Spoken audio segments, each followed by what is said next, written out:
आज होळीचा सण असं म्हणतात की सर्व काही वाईट गोष्टी आहे होळीमध्ये जाळून टाकायच्या असतात, परंतु वसई पूर्वेच्या खैरपाडामध्ये जे आहे की 7 गोडाऊन आहेत आगीमध्ये, त्याची अक्षरशः होळी झालेली आहे आणि 12 तास उलटून गेले तरी ही आग जी आहे काही विझत नव्हती।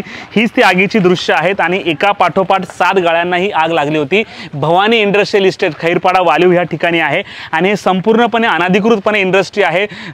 पालिकेने त्यावेळी कुठल्याही प्रकारची कारवाई केली नाही, त्यांना अशा प्रकारचे बोगस घरपट्टी देखील लावली आणि असं असताना इथे कुठल्याही प्रकारचे फायरचे नॉर्म्स पाळले गेलेले नाही आणि पहाटे 3:30च्या सुमारास ही आग लागली आणि आज जवळपास 5 वाजण्याचा आले तरी आग अद्यापही विझलेली नाही। वसई विरार महानगरपालिकेच्या अग्निशमन दलाच्या सर्व विभागातल्या गाड्या इथे आलेल्या आणि 12 तासानंतर देखील आग विझवण्याचं काम सुरू आहे। इथे मोठ्या प्रमाणावर प्लास्टिकचे गोडाऊन्स आहेत, केमिकलचे गोडाऊन्स आहेत आणि ही आग पेटत गेली। शॉर्ट सर्किटमुळे ही आग लागल्याचं बोललं जाते। आगीची तीव्रता जर तुम्ही पाहिली तर संपूर्णपणे पत्रे जे आहेत की जळून खाक झालेत, याचे पूर्ण लोखंडाचं स्ट्रक्चर जे आहे ते देखील पडलं होतं। काही दिवसापूर्वी वसईमध्ये जे आहे की अशाच अनधिकृत बांधकामाची भिंत पडून एका मजुराचा जीव गेला होता आणि ह्याच अनधिकृत बांधकामामध्ये अशा प्रकारच्या आगी लागतात। सुदैवाने यात कुठलीही जीवितहानी झाली नाही, परंतु पालिका आता कोणाला जीव जाण्याची वाट बघतेत का? या अनधिकृत बांधकामावर वेळीच कुठल्याही प्रकारची कारवाई होत नाही, त्यांना अशा प्रकारची घरपट्टी लागते आणि त्यातूनच या आगीच्या घटना घडतात। एकीकडे अनधिकृत बांधकाम असतात, त्यांना कुठल्याही प्रकारचे फायर्स नॉर्म्स नसतात, इथे कुठल्याही प्रकारची आग लागल्यानंतर बुझवण्याची व्यवस्था नसते, त्याच्यामुळे अशा प्रकारच्या आगी लागत असतात। पालिकेने जर वेळीच कारवाई केली असती तर कदाचित ही आग लागली नसती। आज या आगीमध्ये करोडो रुपयाचं नुकसान झालेलं, लाखोचा माल जो आहे जळून खाक झालेला आहे। होळीच्या दिवशी अक्षरशः या 7 गाळ्यांची होळी झालेली आहे, परंतु पालिका यातून तरी काही शिकणार का आता पाहावं लागणार आहे। आपण इकडचे काही स्थानिक लोक आहेत त्यांच्याशी बोलण्याचा प्रयत्न करणार। आप क्या करें, मतलब कितना बजे आग लगी? सुबह 4 बजे 5 बजे मुझे फ़ोन आया कि सुबह आग लग गई है करके। जब तक मैं आया तब तक ये पूरे गाले जल गए थे। साहब फायर ब्रिगेड वाले 5 बजे आए, उनके पास व्यवस्थित पानी नहीं था, गाड़ी भी आई तो लेट आई है, इसकी वजह से ये पूरा जल गया है। ये बताया जा रहा है कि ये जो बांधकाम है टोटली इलीगल है, वो सच है क्या? इलीगल था, इलीगल की वजह से थोड़ा हुआ है, उसकी वजह से हुआ है। लेकिन यहाँ फायर की कोई सिक्योरिटी यहाँ पे कोई सिक्योरिटी नहीं था, किसी के गाले में भी कोई सिक्योरिटी नहीं था। क्या मैडम बताना चाहेंगे, आपका कितना नुकसान हुआ? ये देखो करोड़ों का नुकसान हुआ। मैं भी यही बता रही हूँ कि सुबह 5 बजे आग लगा, अभी तक उसमें आग जल रहा है, तो क्यों फायरमैन उधर का उधर पानी डाल रहा है, इधर नहीं आ सकते? इधर सूखा पड़ा है। हाँ, उसको बोलने को चाहते तो क्या 4000 दो एक वो लाके, तो ये सब क्या है? ये तुम्हारी फैसिलिटी नहीं है तो किसकी फैसिलिटी है? हमारी है तो हम बुझाने को आ जाते हैं। अभी तक सुनने को तैयार नहीं है, सब उधर खड़े हैं। क्यों? वसई है, इतना बड़ा सिटी है, तो क्या तुम लोग इतना फैसिलिटी नहीं दे सकते वसई वाले? मुझे यही बताना है की आप आओ और इधर से ये सब करके जाओ। खरोखरच ज्यांचं ह्या आगीमध्ये नुकसान झालेलं आहे ते सध्या चिंतेमध्ये आहेत, कारण वेळीच त्यांना कुठल्याही प्रकारची फायरची मदत न मिळाल्यामुळे अशा प्रकारची घटना घडल्याचा आरोप जे आहेत या गाळा मालकांनी केलेला आहे।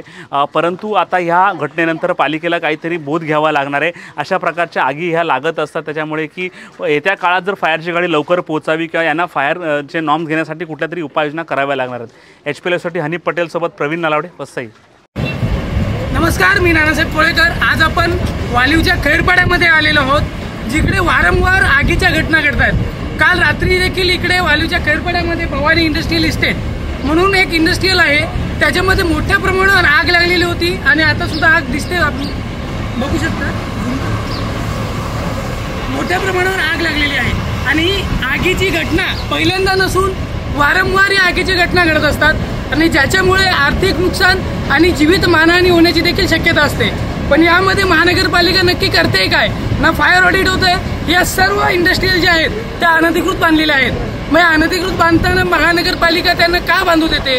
आता आपण बघू शकतो जवळजवळ किती मोठी इंडस्ट्री आगीच्या भक्षस्थानी गेलेली आहे आणि रोज या घटना घडतात। मग महानगरपालिका लोकांचं बळी जायची वाट बघते का? इकडचे आयुक्त, महानगरपालिकेचे फायर ब्रिगेडचे आयुक्त नक्की करतायत काय?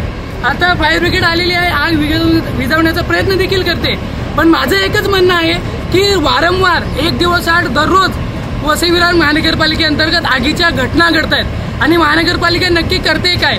भवानी इंडस्ट्रियल इस्टेट झाली, आता मागे परत इंडस्ट्रियलचे बांधकामं चालू आहेत। मग महानगरपालिका या बांधकामावर कारवाई का नाही घेत? जर वेळीच महानगरपालिकेने या बांधकामांवर कारवाया घेतल्या तरी आगीच्या घटना घडणार नाहीत आणि आर्थिक आणि जीवित मानहानी याच्यामुळे होणार नाही। तर आयुक्त रमेश म्हणाले, प्रभारी आयुक्त जे आहेत त्यांना मी विनंती करतो की त्यांनी सतत या अनधिकृत बांधकामावर लक्ष द्यावं, वसुली थांबवावी, कारण किती वेळा आणि किती दिवस झाले सतत आगी लागतायत। पालिका प्रशासन करतंय तरी काय? लोकांना जाळण्याचा तुम्ही ठेका घेतलेला आहे का? रात्रीपासून इकडे आग लागलेली आहे, आता दुपारचे 1:30 ते 2 वाजतायत, पण अजून देखील कुठल्याही महानगरपालिकेचा स्टाफ इकडे पोहोचलेला नाहीये, कारण त्यांनी इकडून पूर्णपणे हे केलेलं आहे. आता इथे बघू शकता किती मोठ्या प्रमाणावर आग लागलेली आहे आणि बाजूलाच बांधकाम सुरू आहे. कितपत हे चालणार? तर महानगरपालिकेला मी हेच सांगतो की या इंडस्ट्रियल इस्टेटवर कारवाई करा, कारण आज ही इंडस्ट्रियल पेटली, उद्या याची मागची पेटेल, परत बाजूची पेटेल, आणि या इंडस्ट्रियलच्या बाजूलाच रहिवासी राहतात, लोक राहतात. मग त्यांच्या जीवाचं काय? ठेका घेतलेला आहे का महानगरपालिकेने लोकांना मारण्याचा? मी म्हणाले यांना एकच सांगतो की या अनधिकृत बांधकामामुळे लोकांचे जीव घेऊ नका, याच्यावर कारवाई करा. धन्यवाद.